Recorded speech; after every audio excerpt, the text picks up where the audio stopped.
ফাসলুন ফি আহকামিল উদুই, উজুর হুকুম আহকাম সম্পর্কে। এই খেয়াল করো, উজুর হুকুম আহকাম সম্পর্কে।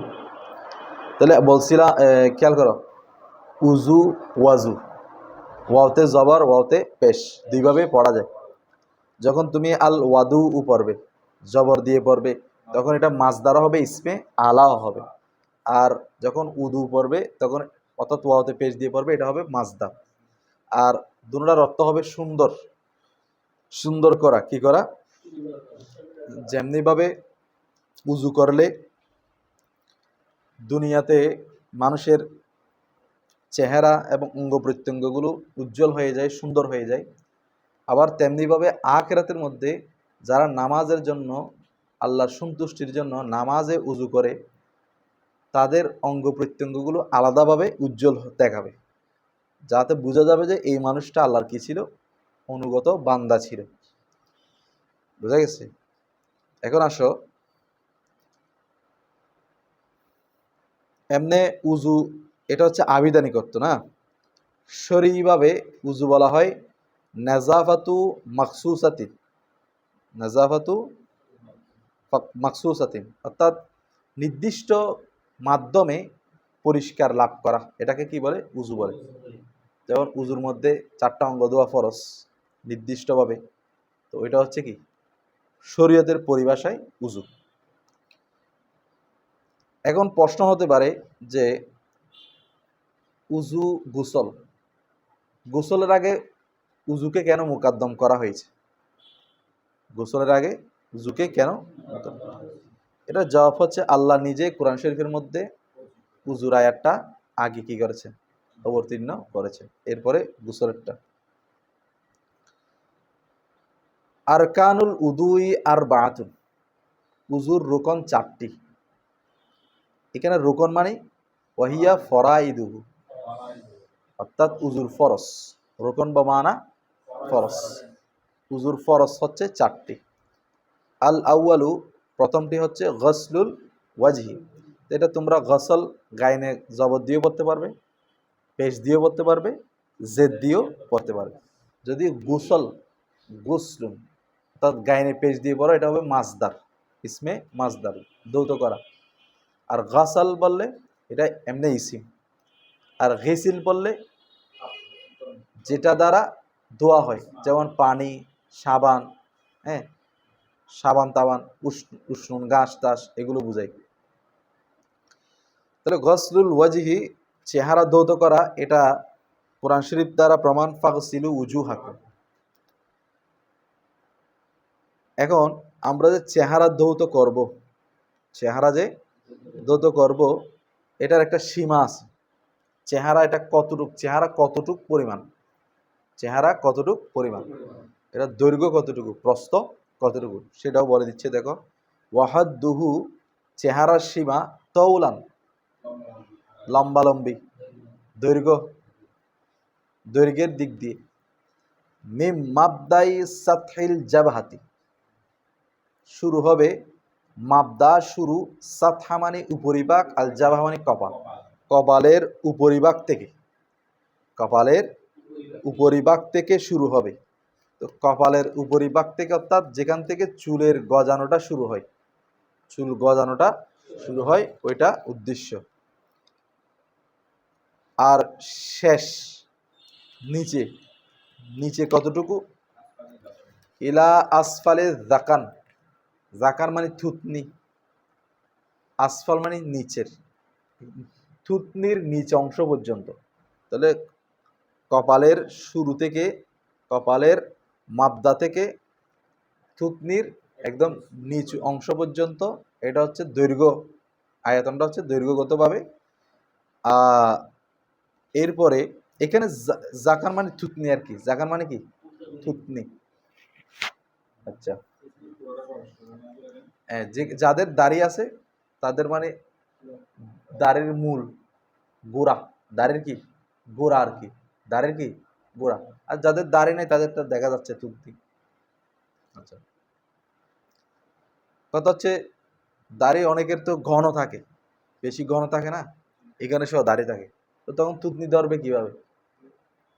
থুতনি ধরা যাবে না, তখন ওই দাড়ির গোড়া ধরা হবে আর কি, দাড়ির গোড়া ধরা হবে।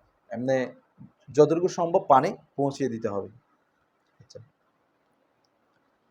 এরপর আসো ওয়াহাদ দুহু, খেয়াল করো, ওয়াহাদ দুহু অর্থাৎ হাদ্দুর ওয়াজহা, চেহারার সীমা। ওয়াহাদ দুহু মানে কি? চেহারার সীমা। আরদান, কোন দিক দিয়ে? প্রশস্ত, প্রস্থ। আড়াআড়ি, আরাস মানে কি? প্রস্থের দিক দিয়ে আড়াআড়ি ভাবে। মা বাইনা শাহমাতাইল উজনাইনি, দুই কানের লতির মাঝখানে, দুই কানের লতির মাঝখানে। তো শাহমত, শাহমত বলা হয় এমনি সাধারণত যেখানে কানের দুল ঝুলন্ত থাকে, যেখানে কানের দুল কি থাকে ওইটাকে শাহমা বলে। ঠিক আছে? আচ্ছা, তাহলে কানের দুল যেখানে থাকে এটা আর কি, এটা কানের দুল যেখানে থাকে এটা হচ্ছে শাহমা। তাহলে এটার ভিতরে যা আছে সবগুলো অন্তর্ভুক্ত হবে, সবগুলো কানের অন্তর্ভুক্ত হবে।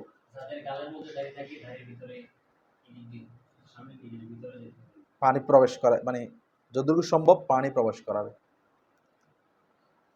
তাহলে এদিকে যেটা আছে সাদা অংশটা কান এবং চুলের, হ্যাঁ, এই সাদা অংশটাও তাহলে কিসের অন্তর্ভুক্ত? কপালের অন্তর্ভুক্ত। তাহলে শুধু এতটুকু দিলে হবে না, এগুলো ধুইতে হবে। অনেকে এগুলো ধুইতে ভুলে যায়, তো তোমাকে এগুলো ধুইতে হবে। আচ্ছা, তোমার তো দাড়ি নেই, তুমি তো স্পষ্ট আছে সবকিছু, হ্যাঁ, ক্লিন আছে। ফয়সাল, তোমাদের দাড়ি উঠতেছে? আচ্ছা, এরপর দেখো,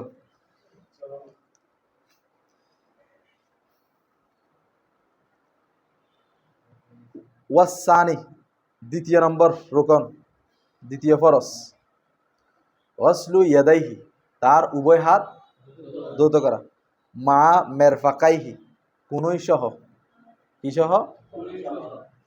ওয়া আইদিয়াকুম ইলাল মারাফিক।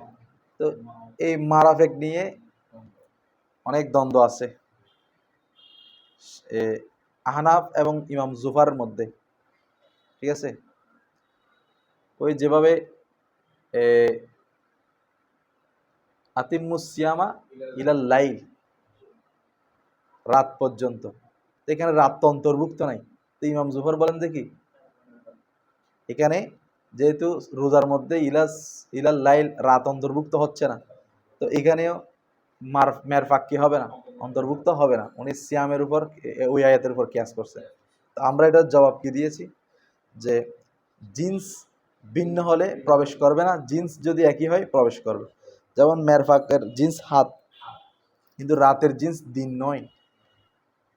দিন আর রাত একই জিন্স না, কিন্তু হাতের মধ্যে হাত তো একই জিন্স, এখানে মেরফাকও আছে, সেজন্য মেরফাকও কি হবে? অন্তর্ভুক্ত হবে, কোনই সহ অন্তর্ভুক্ত হবে। আচ্ছা, হ্যাঁ, জিন্সের মধ্যে পড়ছে, সবকিছু জিন্স, একই জিন্স। এরপর আসো,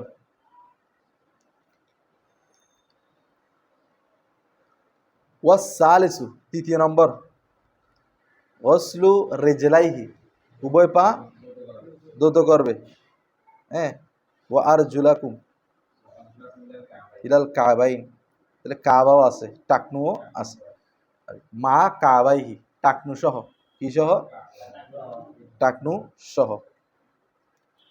ওয়ার রাবিউ, চতুর্থ নম্বর, মাসহু, মাসে করবে, রুবু রাসিহি, রুবু রাসিহি, মাথার 4 ভাগের 1 ভাগ, মিকদারে নাসিয়া, মিকদারে নাসিয়া।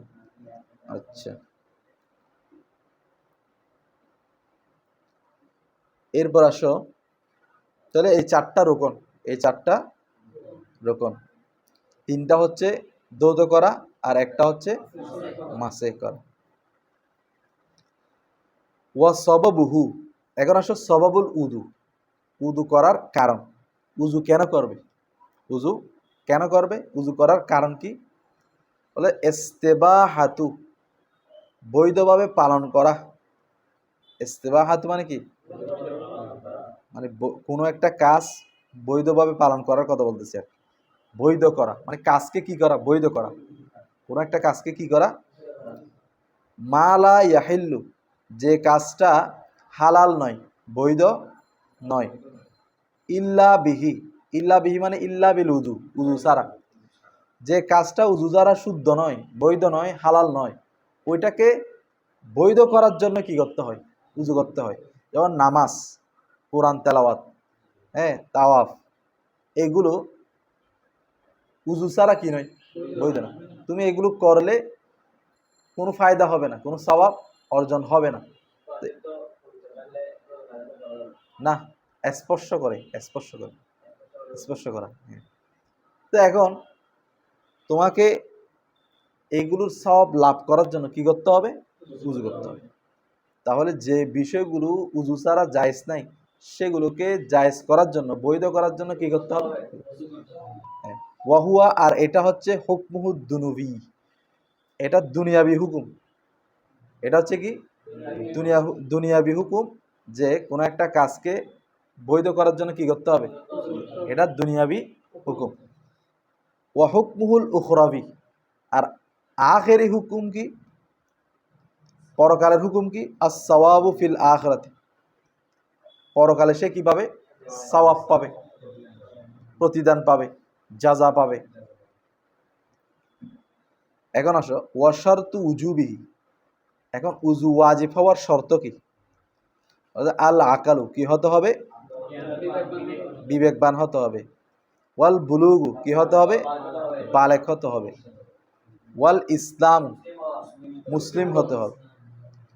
ওয়া কুদরতু, এবং সক্ষম হওয়া, আলা ইস্তেমালিল মাই, পানি ব্যবহার করার উপর। সে যদি, এরপরে মা ইল কাফি, যথেষ্ট, যথেষ্ট পরিমাণ পানি ব্যবহার করার সক্ষম থাকতে হবে, কুদরত থাকতে হবে। সে পানি ব্যবহার করতে পারে না, হাত কাঁপে, পানি পড়ে যায়, তাহলে তো হবে না। হ্যাঁ, বিভিন্ন রোগের কারণে আর কি, অনেকে বৃদ্ধ হয়ে গেলে, বেশি বৃদ্ধ হয়ে গেলে পানি ধরতে পারবে না। এরপর আসো, এবং উজু করবে কখন, উজু ওয়াজিব হবে কখন, দেখো, ও উজুদুল হাদাস, হাদাস পাওয়া গেলে, কি পাওয়া গেলে, হাদাস মানে হচ্ছে উজুভঙ্গ, যেমন বায়ু বের হওয়া, হ্যাঁ, সবিলাইন দিয়ে কিছু বের হওয়া, এই সবিলাইন দিয়ে কিছু বের হওয়া, অর্থাৎ এক কথায় হচ্ছে যদি হাদাস পাওয়া যায়, যদি কি হাদাস পাওয়া যায়, তাহলে উজু করা ওয়াজিব হবে। ওয়া আদামুল হাইজি, হাইজ না হওয়া, হাইজ অবস্থা যদি তুমি উজু করো, তুমি পবিত্র হবে না তো, হায়েস থাকতে পারবে না, হায়েস থাকতে পারবে না। ওয়ান নেফাসি, এবং নেফাসও থাকতে পারবে না, হায়েস এবং নেফাস অবস্থায় উজু করলে পবিত্র হয় না। ওয়াদিকিল ওয়াক্তি, এবং ওয়াক্তের সংকীর্ণ হওয়া, ওয়াক্তের সংকীর্ণ হলো, মনে করো তুমি নামাজ পড়বে পড়বে বলতে বলতে এখন আর 5 মিনিট সময় আছে, এখন তুমি, তোমার নামাজ তো ফরজ আছে, এখন উজুটাও কি ওয়াজিব, এই সময়টাতে উজু করে নেওয়াটা কি ওয়াজিব, কারণ নামাজ পড়তে হবে, নামাজ পড়ার জন্য অবশ্যই কি করতে হবে, উজু করতে হবে। পানি থাকা অবস্থায় তায়াম্মুম করা যাবে না। এর না, হাত যদি কাটা থাকে তাহলে হাত তো ধুইতে হবে না, ফরজ যেহেতু মহল নাই, তাহলে ফরজ কি হয়ে যাবে, সাকেত হয়ে যাবে, ঠিক আছে। এমনি এহতিয়াতান ধুয়ে দিতে হবে আর কি, একটু, এটা এহতিয়াতান ধুয়ে দেয় আর কি। এখন আসো, এখন আসো ওয়াশারতু সিহাতিহি, উজু কিভাবে সহি হবে, উজু সহি হওয়ার শর্ত সালাসাতুন, কয়টা, তিনটা। তাহলে উজু যে শুদ্ধ হবে, শুদ্ধভাবে উজু করার তিনটা শর্ত। উমুমুল বাসারতি, বাসারত চামড়াকে ব্যাপক করা, বিলমা ইদ তুহুরি, বিলমা ইদ তুহুরি, পবিত্র পানি দ্বারা। এই যে যে অঙ্গগুলো ধৌত করার কথা বলা হয়েছে, মুখমণ্ডল, হাত, পা, এই অঙ্গগুলোকে, এই অঙ্গগুলোর মধ্যে বাসারত মানে এগুলোর চামড়া আর কি, অঙ্গগুলোর চামড়ার মধ্যে পানি দিয়ে ব্যাপক করতে হবে, আম করতে হবে। এখন আম মানে কি? আম মানে হচ্ছে ওই অঙ্গগুলো কোনো অংশ বিন্দু মাত্র শুকনা থাকতে পারবে না। ব্যাপক, ব্যাপক মানে সব সব যতটুকু অঙ্গ দ্রুত করতে বলছে পরিপূর্ণভাবে অঙ্গগুলোর মধ্যে কি পাওয়া যেতে হবে? পানি পাওয়া যেতে হবে। এটা হচ্ছে উমুমুল বাসরা।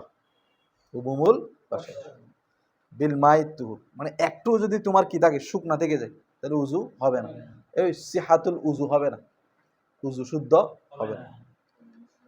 ওয়া এরপর দেখো ওয়া এনকেতাউ, এবং বিচ্ছিন্ন হওয়া মা ইউনাফিহি, যা উজুকে বাধা দেয়, নফি করে, না করে। তাহলে এমন কিছু থাকতে পারবে না যা উজুকে কি দেয়? যেমন মিন হাইজিন ওয়া নেফাসিন ওয়া হাদাসিন।